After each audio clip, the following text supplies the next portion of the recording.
Dragii mei, suntem în curtea parohiei Căianu și am plăcerea să vă vorbesc câteva cuvinte despre parohie și despre această comună în care ne aflăm. Este bine să știți că parohia și comuna noastră a fost atestată documentar în anii 1326, deci este o parohie cu vechime în aceste locuri. Ea este o comună plină de istorie, pentru că aici s-au descoperit foarte multe tezaure, monede de aur, de argint. A fost drumul care lega orașul Napoca de Mureș. Aici s-au descoperit și pietre funerare a zeului Asclepios, zeul medicinii la romani.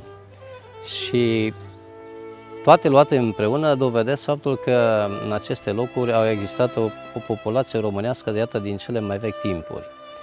Comuna Căianu se învecinează cu comunele Apahida, Palatca, Suatu și Cojocna.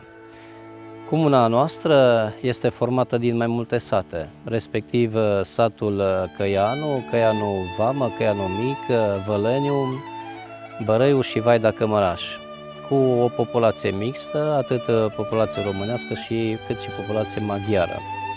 De asemenea, în privința religiilor, în această comună există mai multe religii, religia ortodoxă predominantă cu aproximativ 1000 de credincioși, parohia reformată, pe urmă secte neoprotestante, adventiști, mileniști, penticostali, martorii lui Jehova, care din păcate fac o propagandă sectară foarte agresivă și influențează într-o măsură destul de mare credința credincioșilor noștri, aceștia de multe ori venind într-un număr destul de mic la biserică.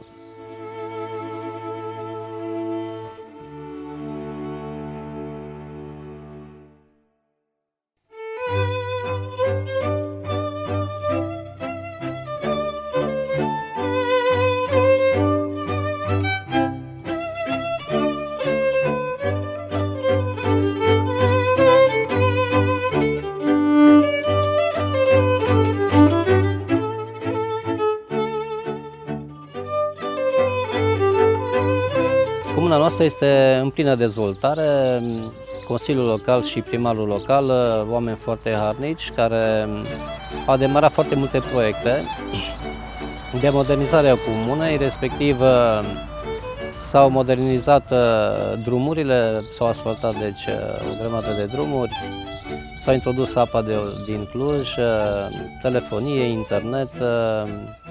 Acum se lucrează la canalizare, s-au construit o primărie nouă, un cămin cultural nou, un dispensar uman nou, săli de sport pentru tineri. Deci iată că această comună va fi de un mare viitor în viitorul apropiat, bineînțeles.